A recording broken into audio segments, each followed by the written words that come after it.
everyone, good afternoon, and thank you so much for taking time out of your day to join us in our Meet the Property Developer webinar. My name is Danswa. I'll be moderating the session for today, and I will take you through what we are going to do and who I have with me to share vital pieces of information on a property developer, featured property developer, and then also supporting information that we need in our property acquisition process. I work with Cecil Global, and what we do at Cecil Global is that we are online real estate advisors. And that's why we think it's important to bring these sessions to you so that you see what we do and understand how buying a property in Ghana can be seamless and easy. Today, we have with us the Greens Development, which is located in Tema. We have with us the CEO and the director of the Greens, Kiran Daswani. Kiran is a business leader. She has been in Africa and the Middle East for over 20 years. She has a lot of experience in real estate and construction, and also is a brand campaign ambassador for Alu Bond Limited. We also have with us Emmanuel Sakite Matekole. He is a real estate lawyer. He is with M&O Consult and also advises on real estate finance transactions. And these are the people that we have with us to go through the development of the Greens and then also speak to us about acquiring properties in Ghana. And then there is me, Danswa. I am the head of sales at Cecil Global. I lead the sales efforts across our developments in Ghana and then also in Nigeria. And once again, thank you all so much for joining. And we will start with basically what we do at Cecil Global. So Cecil is a trusted property management company. We offer end-to-end technological support for individuals who are looking for real estate solutions in Africa. We are in Nigeria, Ghana, and South Africa. We have an in-house team of advisors, and we also partner with property developers, law firms, insurance companies, surveyors, valuers, and banks. As you know, acquiring a property is not just about getting the physical property, but it's also about all the legal things that have to do with acquiring property. And so we can link you to lawyers, we can link you to valuers, we can give you the advice you need for mortgage acquisition and any other supplementary information in your property acquisition process. We also have a property management system, also known as a CRM. This helps developers and individuals to manage their leads and track them more efficiently so that the process will be seamless from end to end. So we will go straight into our discussion with Kiran, who is the CEO and director of the Greens. Kiran, how are you doing this afternoon? Hi, thank you so much for this introduction, Dansoa. I'm doing very well. You know, I don't like the camera, so this is a big effort for me, but I hope it'll all go well and I'll get over my public speaking fear. I'm sure you will. So Kiran, tell us about the Greens. When did the project start and how has it been going so far? So the project started at the end of 2017. We came across a parcel of 7 acres of land in Tema Community 25. And we acquired it, like I said, end of 2017. We started with all the the design, architect, that took some time, and construction started maybe by November 2017. We've completed already almost 70 houses. We've sold, I would say, 60 houses already. We've got a balance of 40 houses to sell. And we've also acquired now a piece of land right next to it, where we are also planning to build another 90 houses. So, I mean, there's a lot of demand. That's a very tremendous feat. And so can you tell us about the different kinds of products that you have? Yeah, so we started initially with 2 and 3 bedrooms, terraced houses and semi-detached houses. And then we realized that because we work quite close with also our clients, so they've actually been our best feedback in our decision of what changes we have made in our types of houses. So we now have 3 bedrooms detached, 4 bedrooms detached, 5 bedrooms detached, boys' quarter. So we have different types of houses ranging from price point, I would say $140,000 now to about $230,000. But we started at $69,000, and so it's like we've had like a wide range of different types of houses and prices also. It's really refreshing to hear that your design has been modified based on what the market is doing. And I think it's no mystery why the Greens has been so successful. I mean, I heard about the Greens a couple of years ago, but had the opportunity to meet you on the site and the other day, and it was quite remarkable what you're doing. And it's good to see that opportunities like this are available for, I wouldn't even say Ghanaians, but anyone who's looking for property within Ghana to take advantage of. And so kudos in that feat as well. I will be sharing images of what the Greens look like shortly while we continue with the question time with Kiran. And so can you tell us about payment options? What's available? How does the investment go about it? Yes. So we have different payment plans depending on how quick you also want to live in your property. So we have properties which you could live in right now and you can pay 100%, or we can also give like timelines in the current phase up to 12 months. So that's an option. And we have just yesterday actually launched on the new development a 3-year payment plan.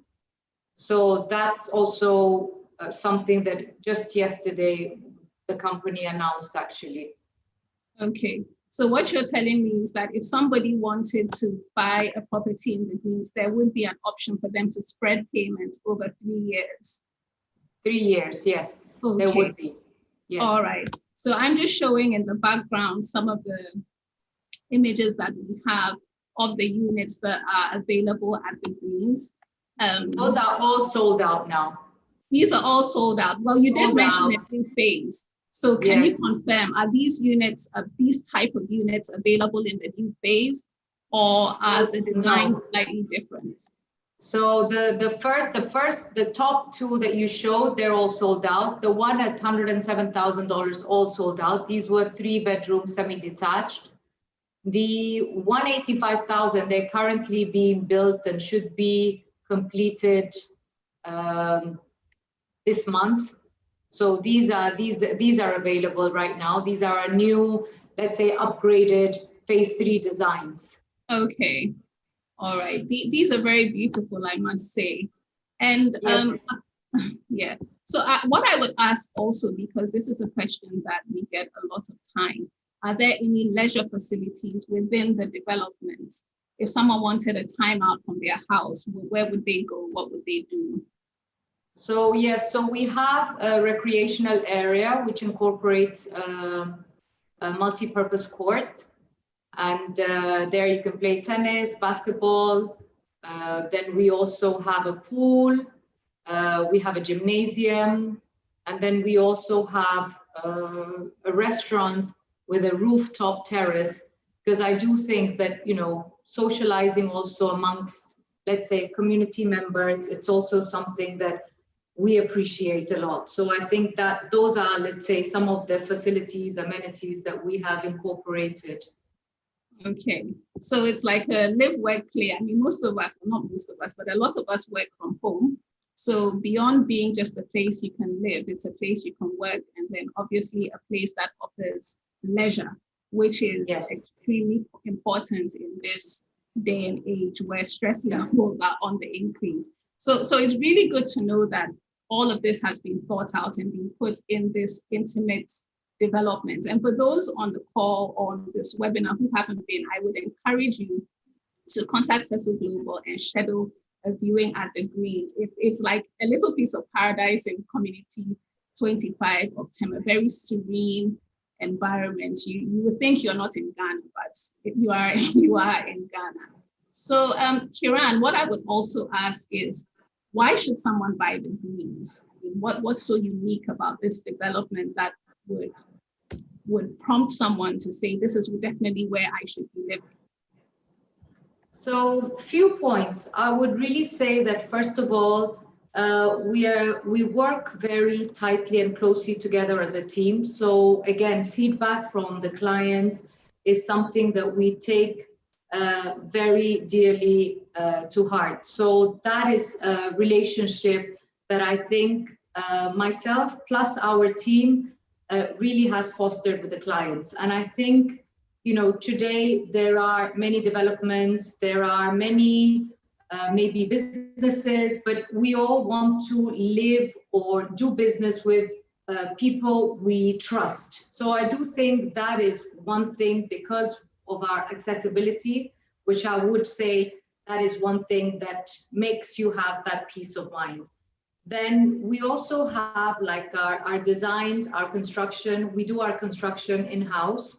And I'm very proud of that, because as a developer, normally developers give the construction to a construction company, and they cannot really monitor the quality, because, in buildings, you don't know how much iron rod went in, how much cement went in, how many coats of paint went in, and everyone looks to make maximum profit margins.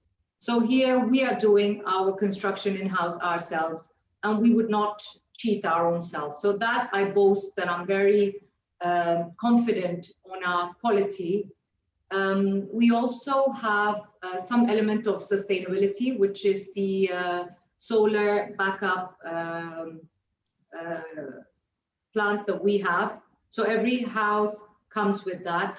So that's also something that we're proud of. And then the security. I mean, it's a gated community.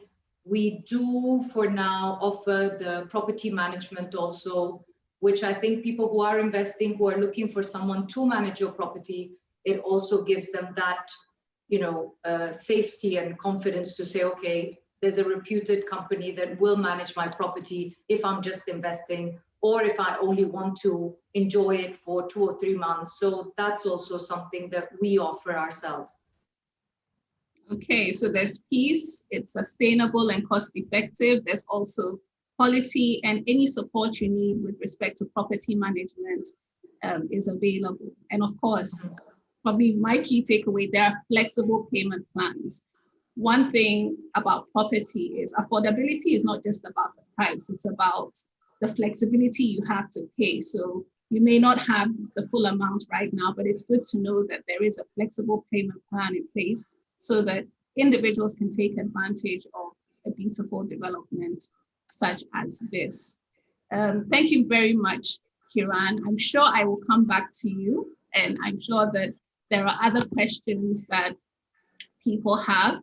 But then for now, I'm going to move over to Emmanuel. So Emmanuel, you are a lawyer, and we know that law and property acquisition go hand in hand. And it's very important that individuals understand that it's not just about, I've seen a house, I want to buy it. It's also about understanding the legal process behind it. So if you can just give our listeners an overview of what they should be looking out for when they are purchasing property in Ghana specifically. Okay, thank you very much for the question. And this question is a bit timely because we recently passed a new law called the Land Act 2020. It was passed on the 23rd of December 2020. So from now onwards, we are supposed to comply with that law. And for my reading of the law, the due diligence requirements are as follows. So before you buy land in Ghana, you are required to do a search at the Lands Commission. to confirm if the person you are buying the land from has a registered interest recorded at the Lands Commission. And then subsequently, I also advise that you do a search at the Land Use and Spatial Planning Authority. There is an authority responsible for producing planning schemes for every area in Ghana. And the law is that if you build contrary to a particular planning scheme, that particular grant that was given to you to build is void. So if an area has been planned or zoned for residential purposes and you use it for a commercial purpose, that particular grant is void. And then I further require my clients to do searches at the High Court to confirm if there's litigation on the land before we are here to buy the land. So, and then all of these searches, I highly recommend you get a lawyer to put it in a legal opinion, because in that way it is coming from a professional. So the professional will note his observations based on the searches and the documents that they have read, and then they will advise you to buy it. So in actual fact, you have acted in good faith, because your duty is to ensure that you do your due diligence, and the lawyer has done that for you and puts it in a legal opinion, which you can present to a judge or a court in the event that you find yourself in court. After that, you are required to prepare legal documents. So these legal documents are also supposed to be prepared by a lawyer. And all these I'm saying are in the rules. In the Land Act, it provides that the legal documents must be drafted by a lawyer. And then after the legal documents have been prepared, the legal documents have to be stamped and registered. So once you have gone through all these processes, and before the legal documents be registered, in accordance with this new law, you must show that you have obtained the consent of the head lessor. So in every land transaction, the first person who owns the land is called the head lessor. Then the person it goes to is called the head lessee. So if the head lessee is going to give the land to somebody else, that's called a sublease. So if before the head lessee gives the land to a sublessee, the head lessee must obtain the consent of the head lessor before the sublease will pass. But now under the new law is saying that if this consent is not obtained from the head lessor, the land will not be registered. And it's also adding, it also says that if any of the covenants in the head lease are breached, the land will not be registered. So it means that the due diligence that I'm talking about also requires that you call for the head lease and ensure that you review the covenants and ensure that the covenants are complied with. Otherwise, if the land is registered, what the law is saying that if the land is registered, contrary to the contract, the head lease, that registration is void. So it can be set aside. So these are, in a nutshell, the paperwork that is required. Okay, all right. Thank you, Emmanuel. Before I move on, I just want to say, if anyone has a question, please feel free to drop it into the chat box so that we can engage with the speakers once they are done with the presentations. But just to rehash what Emmanuel said, there's a lot of due diligence that goes into property acquisition. I mean, this is Ghana. If you haven't been burned before, you know someone who has. And so it's extremely important to hire a professional, because some of the things Emmanuel is saying, I mean, I think I know quite a lot, but apparently we all need a lawyer. We all need someone who understands these processes. Because I've never even gone the extent of doing the planning permit to even figure out if the area is actually legally zoned for the use that it is being used for. So for everyone out there, it's important that you do your checks at the Lands Commission. That is going to verify that you are actually dealing with the rightful owner of the property. To check that the use, and when we say the use, what we mean is whatever, if it's a residential development, a commercial development, you have to make sure that that is the lawful zoning of that area. And then finally, also at the High Court, to make sure that there's no litigation on that piece of land, because you know what litigation does. It just drains your energy and drains your money. So thank you very much, Emmanuel, for sharing that. We also get quite a lot of questions from people in the diaspora, especially who some are Ghanaian, some are non-Ghanaian, but looking to buy property in Ghana. Can you tell us, do the laws, like property acquisition laws, differ for Ghanaians or non-Ghanaians? Does it matter if you are resident or non-resident? Perhaps you can give us the legal aspect of that question. Certainly. It does differ. So I'm still going to make reference to the new law, because the new law makes significant changes to the old law. So I'm talking about the one that was passed on the 23rd December 2020. So it does. So under the law, a Ghanaian can have an interest in land, depending on, so we have different types of land in Ghana. So we have government land, stool land, family and clan land. Now, a Ghanaian can have a leasehold interest in land. The ones I've seen are up to 99 years. But a non-Ghanaian, that's a foreigner, can only have up to 50 years at one time. But increasingly, the practice has been that even Ghanaians are not getting more than 50 years. So, I mean, essentially, in practice, the Ghanaians and the foreigners are getting the same number of years. Now, what the new law adds is that if you are a Ghanaian who has a 50-year interest in land and the lease expires, there's an implied term that the lease will be renewed. So it's implied. So it means that essentially you are likely not to lose your house, the house that you have put on the land, because there's an implied term that it will be renewed. For a foreigner, there's no implied term. So for a foreigner, you would have to make it express. You have to ensure that the renewal is express. However, the good news is that under the old law, a foreign company, which a company registered in Ghana could be a foreign company if all the shareholders are not Ghanaian. So if you have 1% foreign shareholding, it means that it's a foreign company. But the good news is, under the new law, if a company is registered in Ghana and it has a foreign shareholding of at least 40%, it is a Ghanaian company. Okay. That's me. So that means that you have 60% Ghanaians in the company.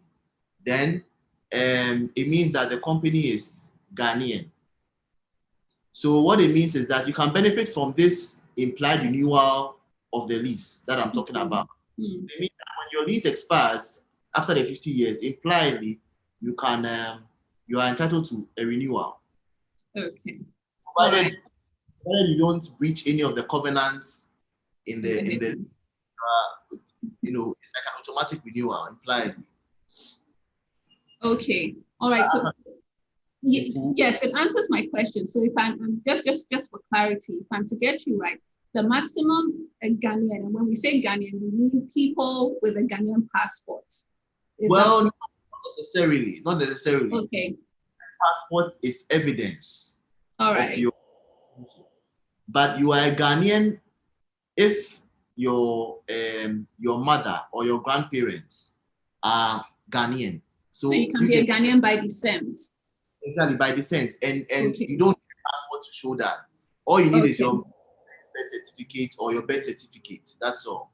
Okay. The evidence of your citizenship. All right. So if I get you, so Ghanaians are entitled to a maximum of 99 years. It's not guaranteed, but that's the maximum you can get at a time, depending on the lease.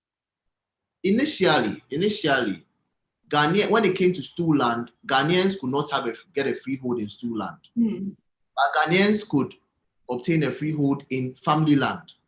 But under the new law, the family land and both family land and stool lands, they are not supposed to be granting freeholds.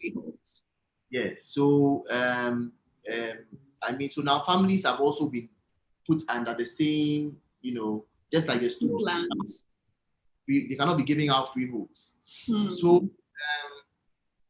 essentially, does that answer the question? Yes. So if you are not a Ghanaian, either by birth or by descent. The maximum you can get is 50 years at a time.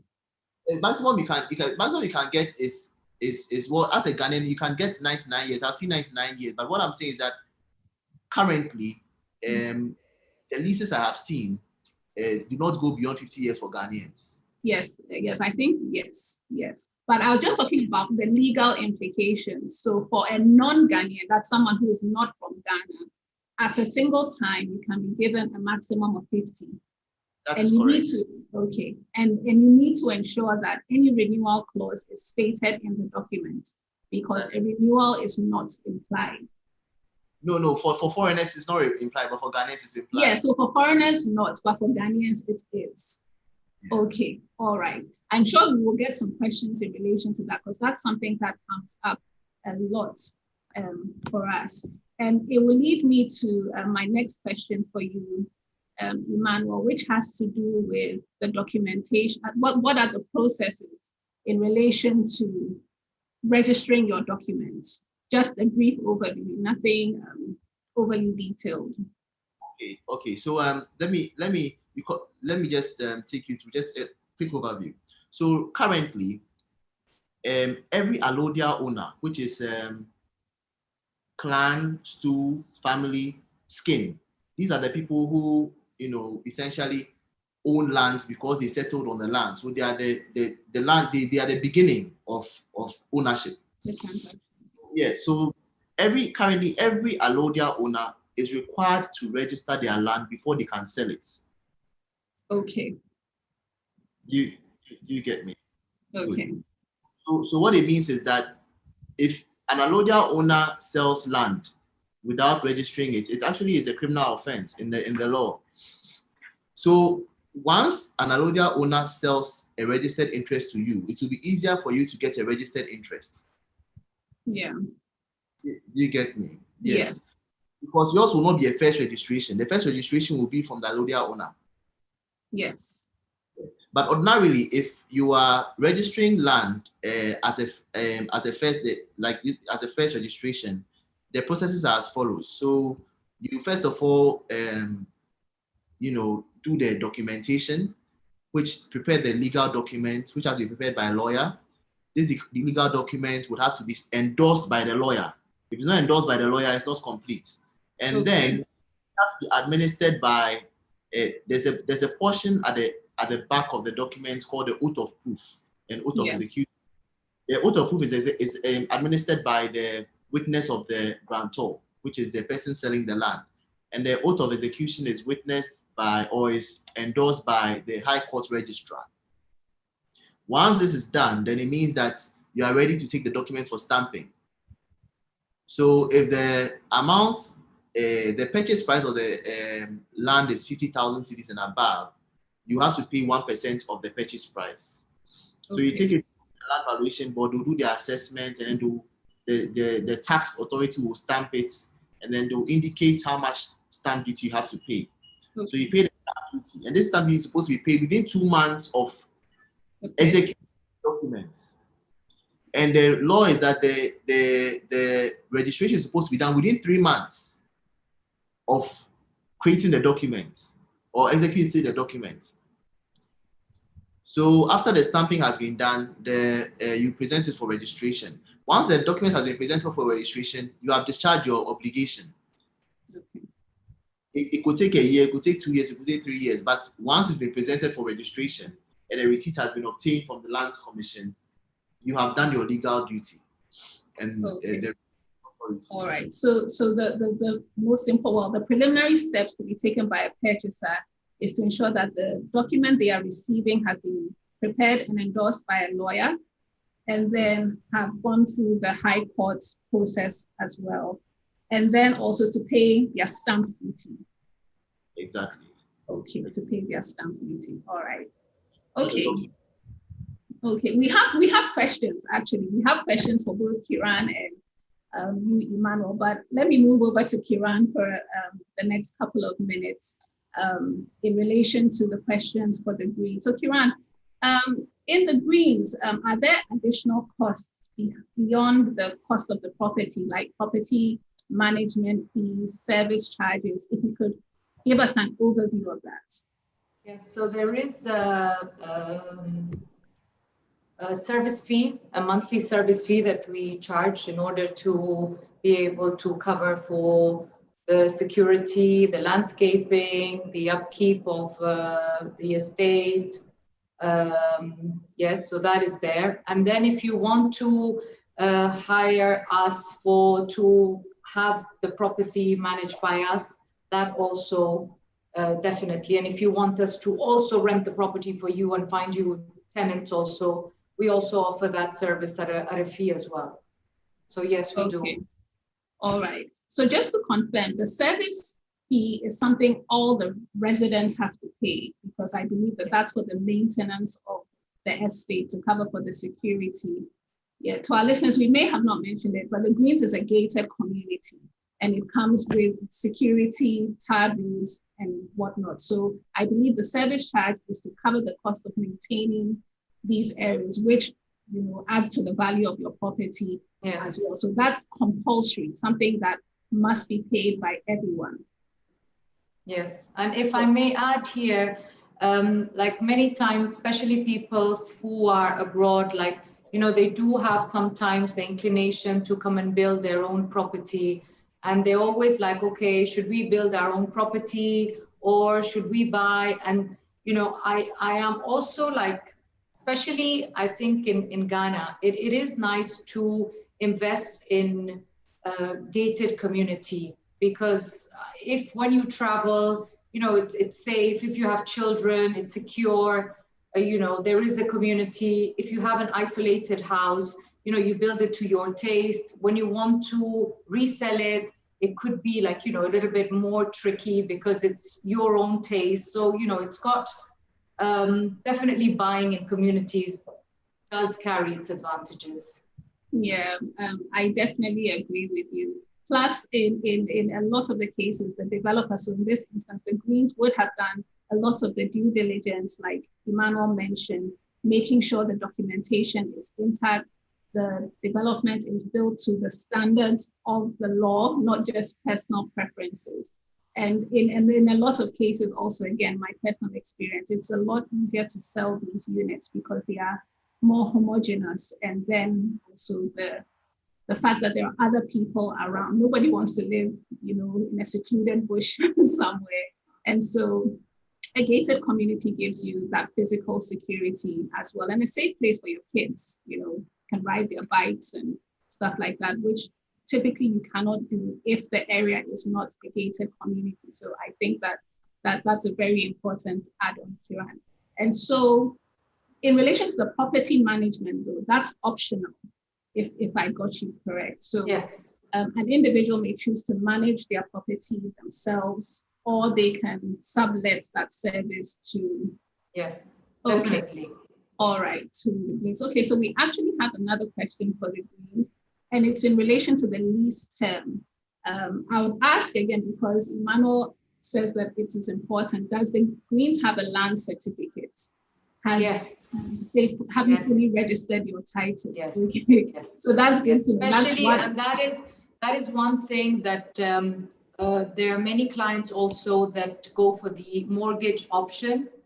And we have had, we work closely with FNB Bank, who used to be Ghana Home Loans, and also Republic Bank.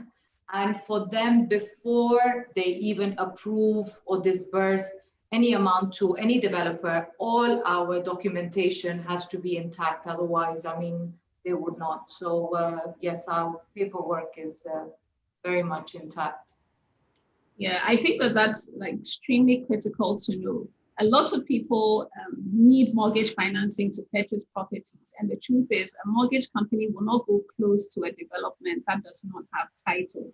So it's obviously part of the due diligence that Emmanuel has recommended we do. And thankfully, Kiran has it at the Green. So that's like killing two birds with a stone. If going for a mortgage is the option for you. All right, thank you, Kiran. So thank you. I'll hop over to Emmanuel for the next question. We have Maisie asking, when should you pay for land? At what point should you make payment to the landowner for the property that you want to purchase? And I'm sure this question is in line with all the due diligence that you have to do beforehand. Yeah, I mean, I would advise that ideally you should pay a deposit after you have done a search at the Lands Commission and confirm that the person you are buying from is the owner of the land. Because that's the first step in the due diligence process, confirming the ownership. So you pay a deposit when that has been established. But apart from the ownership at the Lands Commission, I've also indicated that there are other searches that have to be done. For instance, the zoning search to confirm if you can use the land is fit for purpose. Because if the land has been zoned for civic and cultural purposes, you cannot just go and put up a residential property there. Or even if you go for the layout and the land that has been granted to you is a road, you are not supposed to build in the middle of the road. So even if you go with an application for the area to be rezoned, it will not be rezoned. So there's no point in buying the land. You get me? Yeah. So after you've established the ownership, you could make a deposit, something that you are comfortable with, something you can walk away from, like 5%, 5 to 10%. And then if you do the zoning search and it turns out that it is not zoned for the purpose you intend to use it for, you can apply for the area to be rezoned. So that can be fixed. I mean, that if there's a problem, that can be cured. And then after that, you do a high court search. You see, a high court search, even if it is not favorable, under the new law, in order for it to constitute notice, it will be given in the form of a judicial certificate or a court order with a plan of the area that the judgment covers. And this document has to be presented to the land registrar for registration. Before it will constitute notice, that judgment even has to be presented for registration. So even if you do a high court search and that search has not been presented to the registrar for registration, it doesn't constitute notice to you. You get it? Because the law is that registration constitutes actual notice. So, what is recorded in the register is conclusive evidence of ownership. So if the judgment has not been registered, then it means that you do not have notice of it. Mm-hmm. So, but I still recommend that you still do a high court search, because if you find out what is there and you know that if it is registered, it will not help your client in any way, or it may affect your client's interest, then you can advise your client. So after the high court search has been done, then we are satisfied, then we can go ahead and make full payments. When upon making full payments, the document that has to be signed. So for the deposit, the document that is presented or drafted is a sale and purchase agreement. So that is an agreement saying that once we have finished our due diligence and we are satisfied that you have paid all ground rents, you have paid utility bills, you have done everything you're supposed to do, the zoning is perfect, there's no litigation on the land, we will enter into an agreement called a lease agreement, which means that we're going to give you an agreement for a number of, we'll give you a lease for a number of years. Or we can also, the agreement could also state that the vendor will assign his interest to the vendee. So once the due diligence has been done and we are the purchaser is satisfied, then the next document is a lease agreement or a deed of assignment. Okay. This agreement, a deed of assignment, would also have to come with a site plan of the area. So this site plan is attached to the lease agreement or deed of assignment, and then it goes through the process. The lawyer endorses it. The High Court registrar will also endorse it, and then it will be presented to the land authorities for stamping and registration.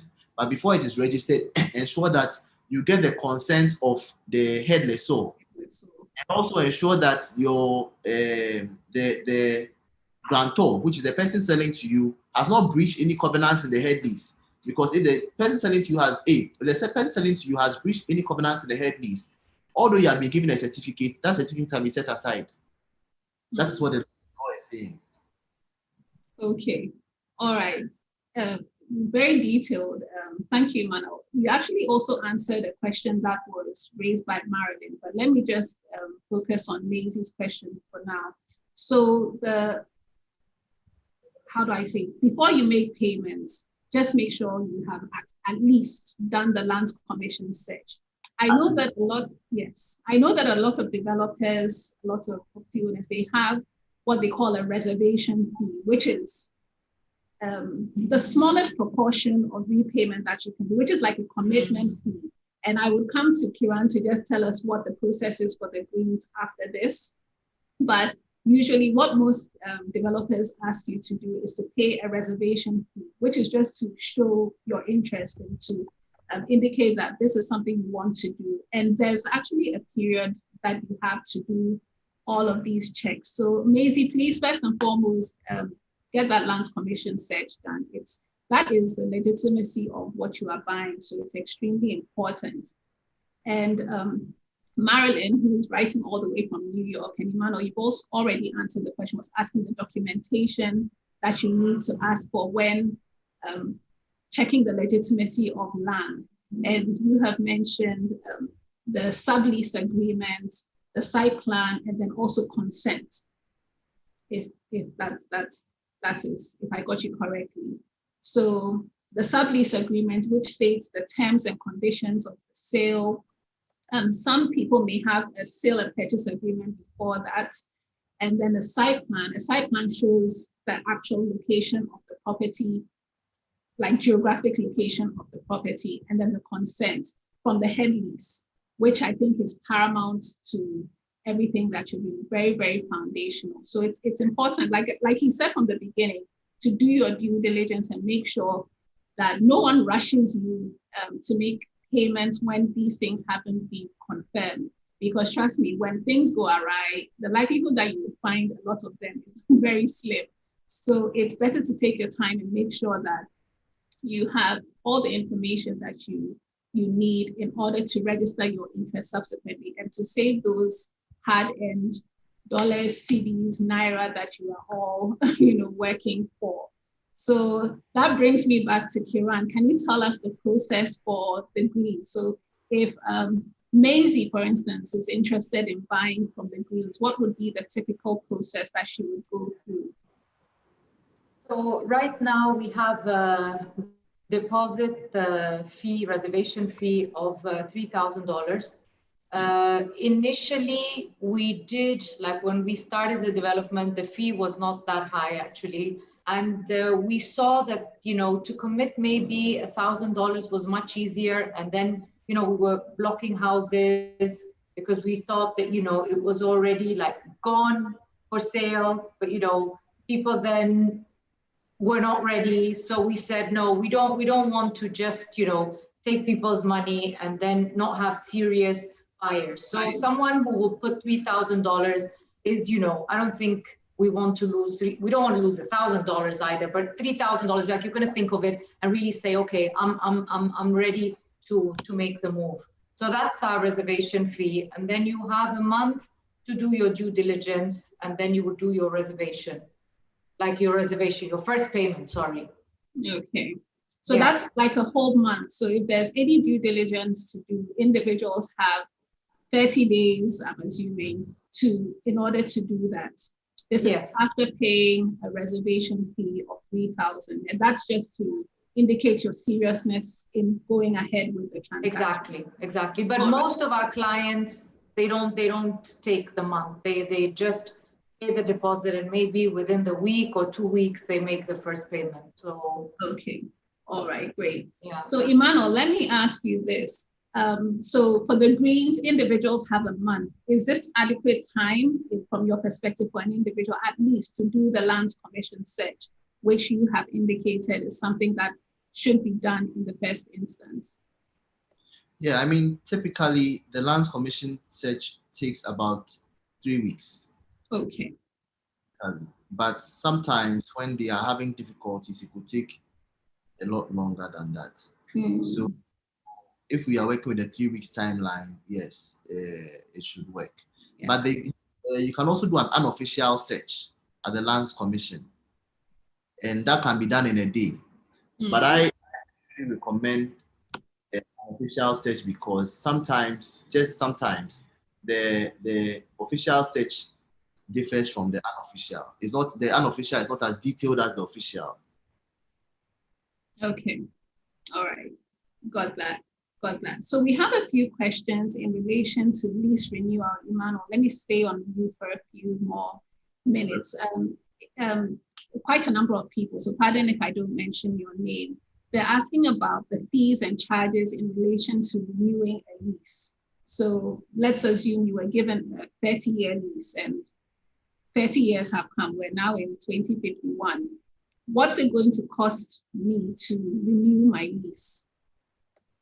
Okay, so first thing is there is no fixed rate. It depends on the location and the size of the land and a number of factors. You know, so one of the things I know is that they have a rate, which should be a percentage of the market price. And then they also have certain fees dependent on the location of the land and the size of the land.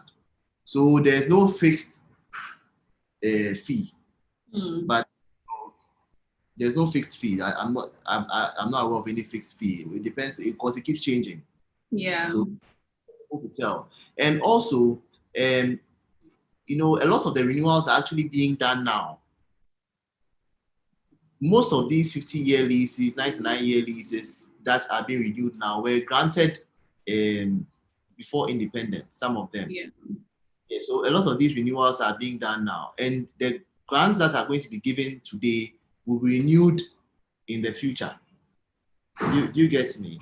So for me, if you are entering into a lease agreement with your vendor, and you can, even if it is you're a Ghanaian, you can expressly state that I want this lease to be renewed after 50 years on the same terms and conditions as the existing lease. Or maybe you could even indicate that the renewal fee should be a percentage of the market value of the land at the time of the renewal. Or, you know, you can agree now so that the vendor's successors assigns as personal representatives are bound. You bind them today. Yeah. You get me? So once that has been done, then the renewal is predictable. But where you fail to put that in the agreement and you go in 50 years time for a renewal, they will use all kinds of things to determine the rate at the time. And that's that predictable. So you can negotiate agreements. Yeah, the renewal question is one that we get a lot access to, and the truth is there's nothing cast in stone. There isn't a matrix or a system to say that when you come in X number of years. And so, Emmanuel, your recommendation to tie things down now is the only thing that will give you and your successors some level of certainty and the ability to plan towards that future renewal amount. Other than that, only God knows what the market rate will be in 50 years or in 100 years. And if you leave it at that, it may be too much at the time for you to renew. So negotiate that now if you can. And ideally, you can get a lawyer to negotiate that for you on your behalf, just so that you have that certainty of renewal. And let me come back to you, Emmanuel, with renewal. So you've indicated, I just want to rehash it for there are so many renewal questions here. Renewal is also possible for non-Ghanaians. Yes, it's possible for non-Ghanaians. Okay, all right. So renewal is also possible. So as Emmanuel has said, there is no fixed amount now that has been determined by law. Maybe things will change, but for now, there is nothing of the sort. So his advice is to negotiate that rate now, or negotiate what will be used as the benchmark for that rate when the renewal becomes due. And thankfully, people are renewing. I think the objective of lease term is not to kick people out, right? I think it's an opportunity to continue generating revenue for the property owners. So as property buyers, we should also prepare for that renewal by negotiating and then also saving towards that. So thanks for clarifying that point, Manuel. Kiran, back to you. So Daniel is asking, how does the management offering work for those who want to buy the property as an investment property? Does the Greens help their property owners get clients, rental clients? Does the property management cover that as well? Yes, we do. So we try to also like find suitable clients for the tenants. Like if you want short term, if you want long term, there we do have a sheet with your preferences, whether maybe you don't want pets in your house, a certain nationality maybe, or you don't want you want to also, I mean, we can also control like the number of tenants in the house also. I mean, not that you rent a 3-bedroom and you have 20 people living inside. So, managing a property, I mean, you buy a property with hard-earned money, and then, you need to maintain that property. So we come in and, we are your eyes and your sounding board for you, especially for people who are not living on the ground. Yeah, I think that's something that will give comfort to a lot of prospective buyers, especially in the diaspora, because some of them are not looking to permanently relocate to Ghana. They're looking for a holiday home, somewhere they can stay 2 weeks, 3 weeks. And outside of that time, nobody wants their property just sitting idle. I mean, that probably even costs you more than whatever you would possibly pay in management fees. So it's good to know that that service is there. So I can be rest assured that the Greens will help me find a suitable tenant and suitable to my needs, I believe, if I heard you say that. So if I have certain requirements of how I want my house to be used, they are going to find a tenant that matches that criteria. So yeah, that's another reason why you should buy you should buy from the Greens. Okay. Yes. Yeah, so quite a lot more questions on the renewal, but Emmanuel, I believe that you have addressed it. Marcus was asking, how can a foreigner ensure from the outset that they can continually renew the lease each time it reaches expiry for the sake of passing it on to future generations? And I think that's what you said about negotiating it from the onset, but perhaps you can probably rehash that point. I can also add a little bit more. So first of all, you can ensure that you are able to continuously renew by one, knowing the covenants in the lease. So you are supposed to study the restrictive covenants and all the covenants. These are the promises you have made to the grantor or the person who is supposed to renew, that you are not going to use the property for commercial purposes, you are not going to do this, you're not going to do that. All those covenants have to be complied with. If you are able to comply with the covenants or respect the covenants in the lease agreement, then you are entitled to a renewal. If you also put in the agreements, which are indicated expressly, that after the expiration of the term, the landlord should give you a renewal upon conditions to be agreed, or you can even agree on the conditions now, that the renewal should be given to you on the same terms and conditions as the existing lease. What that means is that if you paid 200,000 cedis for the existing lease, in 50 years' time, you'll be paying the same amount, which will not be worth much.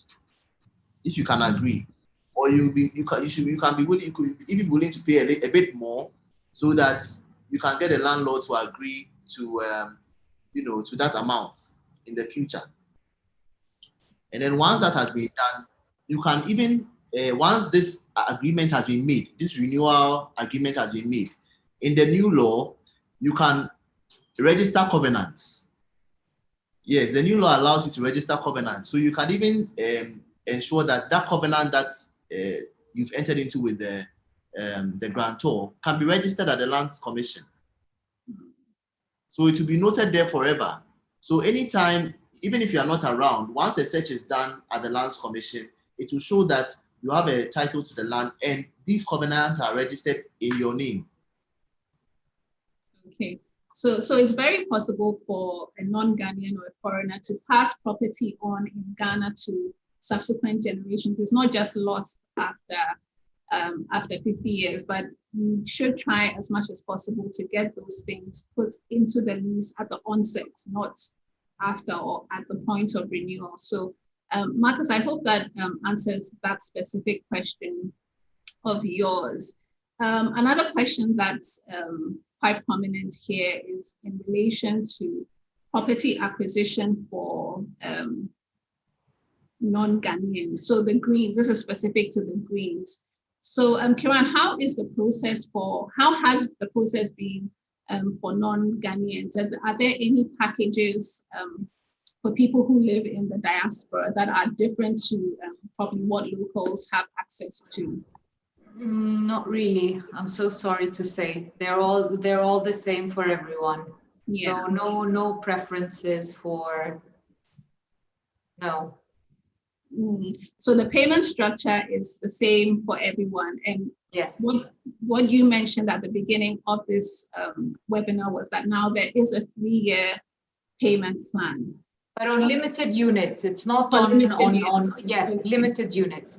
There is also, like from the diaspora, a lot of people do like to apply for mortgages. So that is also, I mean, there's a 20% normally that needs to be paid down.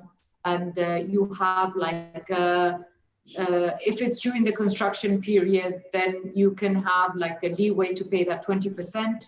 And then the bank would, if you are approved by the mortgage company, then the mortgage will disperse once the property is fully built on your behalf, and then you'll be paying the bank. Okay. So aside what is available at the Greens, like I think you mentioned, you work very closely with FNB and Republic Bank, and they offer a longer duration for payments through a mortgage. So whether you are resident or non-resident Ghanaian, you can take advantage of that mortgage, which gives normally you should be Ghanaian. Yes, so a non-resident, so a Ghanaian who doesn't live in Ghana. Yes.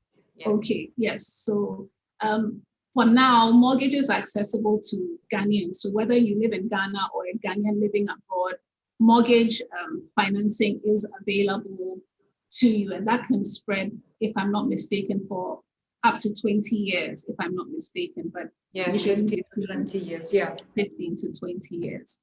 Okay, all right, so thank you. So it's good to know that there are more options aside what the Greens offers. So if perhaps you were looking for a 3-year payment plan and the unit you want doesn't fall under the criteria because it's for a specific unit set, there is a mortgage financing available to you. That is if you are resident or non-resident Ghanaian. Okay, thank you. And I would encourage everyone, if not at the Greens, but to invest in property, because it is a safe investment. It is still a dollarized investment, and where we are at Community 25, there's still going to be a lot of capital appreciation on the property. And I mean, the areas are just really growing and developing fast. So whether the Greens or not the Greens, I would encourage our listeners to definitely consider buying property in Ghana. Thank you so much, Kiran. And I couldn't agree with you more as far as property is concerned. And those are actually some of the things you should be looking out for, especially if it's for investment purposes. You want an area that still has room for appreciation. Not all areas have that currently. Some have reached the peak of appreciation. And so, like I said, I mean, we will share, there's a link that has been shared in the chat box to book a virtual tour, to book a tour to go to the Greens. And I would encourage everyone considering purchasing property to do that. You will be blown away by what you see there for sure. Okay. All right, so I have another question. So I think these are the last two questions, at least for now. Again, from Marcus, and I'm going to lump it up with a question from Esther. So Marcus's question is, if a non-citizen decides to sell land they have purchased, what are the important points to consider? So that's one, and I'll just give the second one, Emmanuel, so that you can follow up with that.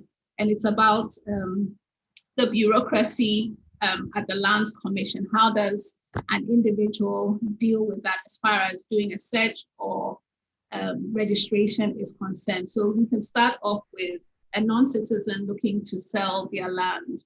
What are important points of consideration? Yeah, okay. So I mean, it's the same procedure that a Ghanaian would use to sell land. If you want to sell your land, I would advise that first of all, you ensure that you have complied with all the covenants in the head lease, because now the new law has made that very an important requirement. So some of the covenants are that you will not assign, sell, or dispose of the land without the consent of the head lessor. So before you dispose of the land by way of a lease or an assignment, you would have to apply for and obtain the head lessor's consent to assign or sell to the third party. Once that has been done, then you prepare the documentation. You get a lawyer to prepare the documentation for you.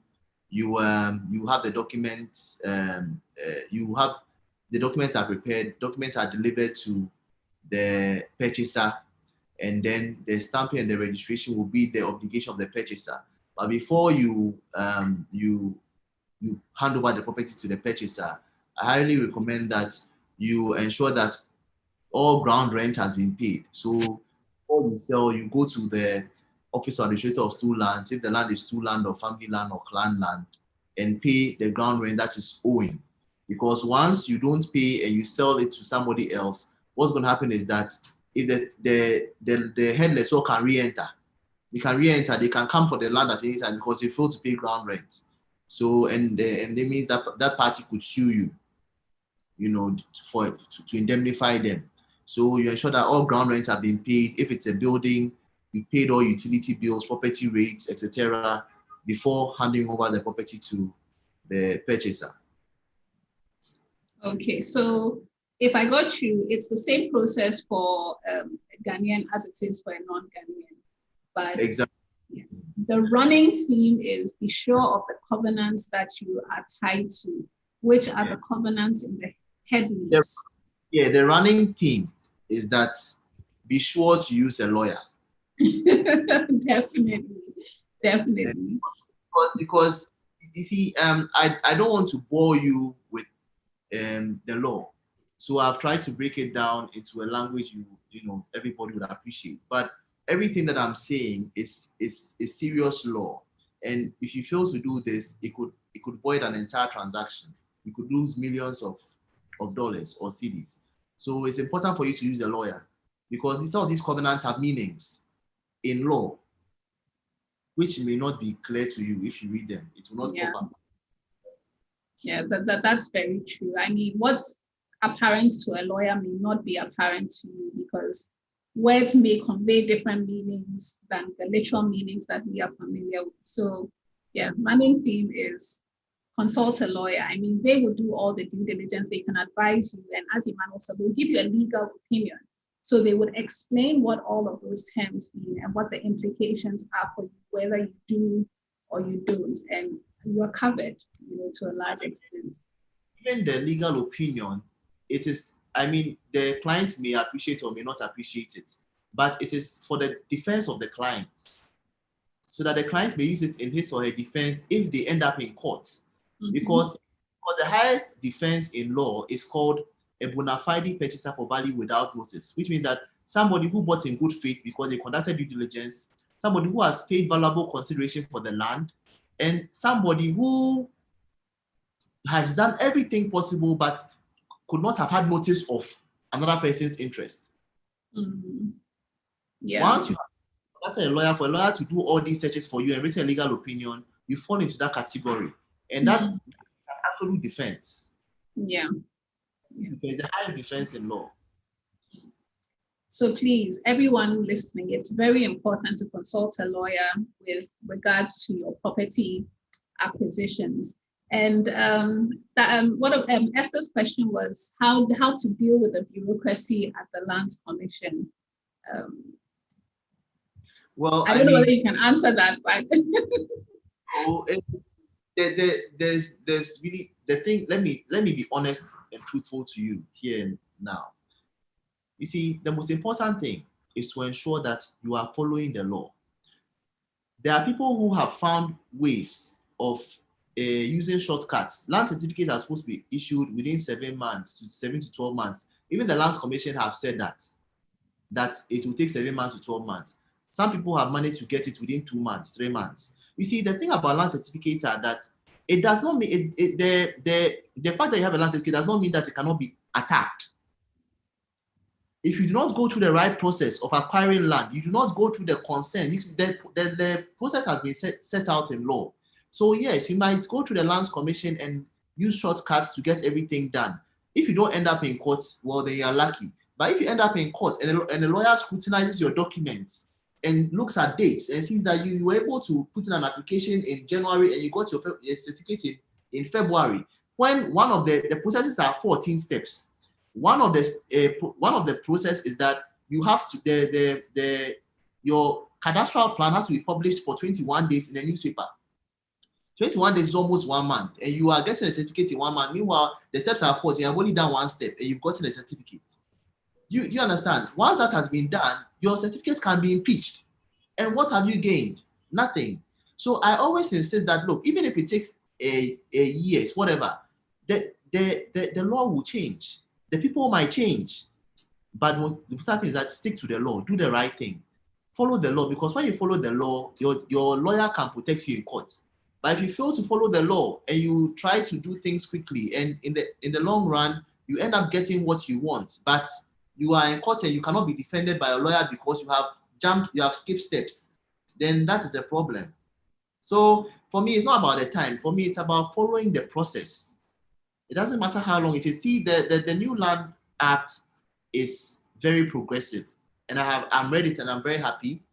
It has made a lot of even officials who end up fraudulently removing people's documents from the register, or even fraudulently bypassing these processes, are liable to be sent to prison. Land guards are going to prison, and there's not even the judge doesn't even have a discretion to impose a fine on them. There's no discretion. The prison term is a minimum of 10 years, maximum of 15 years. So the phenomenon of land guards is not a criminal offense. It's no longer an enterprise.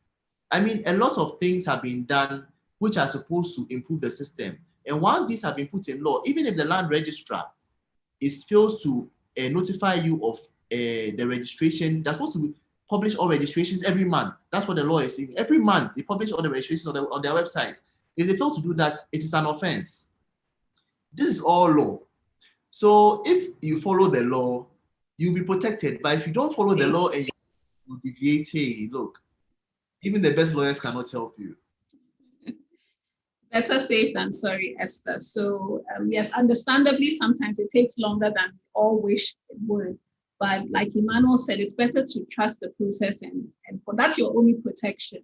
I had actually never even thought about it from the angle, Emmanuel, you mentioned that some processes take 14 days, something like a publication. And I have heard of people who got certificates in super time, and obviously it was paid for, but this doesn't give you a covering in law. So let's just stick to the process that has been laid down for us, so that you have your peace of mind. There's nothing like having peace of mind, and nothing worse than losing property that you have sweated for. So we stick to the process, we get a lawyer, and we do what the law tells us to do. Okay, all right. So that comes to the end of our questions. I trust I have covered every single thing here. I had to lump some of the questions together because some of our participants were asking very similar questions, but I'm very grateful for all the feedback that has been given from our speakers, from Kiran. I will give you both a moment to probably rehash for individuals who may have left a bit late. I'm going to share images of the greens for those who may have missed it, but we will be sharing that with everybody who registered for the webinar, whose email address that we have. We'll be sharing a link to the CESO portal where you can see all the different properties and their pricing and their features. We'll also share a video that we did, which gives you an overview of the development and a link for you to register to be taken there physically. You know how you have to see. Seeing is believing, but you can take my word for it. And if you're not in Ghana, you can always arrange a virtual tour for you so that you see what the Greens has to offer for you and contact them, to secure your property there. And then also we'll share some resources from Emmanuel on property acquisition in Ghana. A lot of what he shares, a lot of people don't know. And I think because we just really go by, one uncle or one auntie has told me this is how to do it, but I cannot overemphasize the importance of seeking professionals, especially in something as, I won't call it complicated, but as complicated as land and property acquisition. So thank you all for joining. I'm going to probably first Emmanuel, and I'll let Kiran end because that's the featured developer, and the whole objective was for us to meet the developer. So Emmanuel, any closing words from you? Yes, thank you so much. There's one point that I fail to make. The law now requires that all clans, families, stools and skins establish a customary land secretariat. The only customary land secretariat that I'm aware of is the one at the Asante Hennes Palace. So once these customary land secretariats have been established, before you buy land from a stool, a family, or a clan, I strongly recommend that you go to the customary land secretariat to do a search there first, because they work hand in hand with the Lands Commission to do a search there first, in addition to the Lands Commission searches. So that's by the way. And then I think that for me, the real estate space is now going to be very exciting because of this new law that has been passed. We don't have much time, and I don't want to bore you, but as a lawyer, I'm very excited about some of the things I have seen. And these are things that I have complained about so many times. And almost every problem that I've identified, in my opinion, has been addressed by this new law. So I think that there's no better time to invest in Ghana than now, because now I can assure you that the laws are here to protect you, the investor. So thank you so much for joining us. Thank you to Emmanuel. We appreciate the nuggets of wisdom that you have shared. And Kiran, closing words from you. Yes, thank you very much, Dansoa and CESO Global, for putting this together. It's been great, and I will take Emmanuel's details because I think he's the lawyer to go to for sure. So thank you very much. And I would just advise everyone, when buying a property, I think I'm also a firm believer that the life of a property begins after you have collected or received your keys. The management, the caretakers, the community, it's very important who is behind all of that.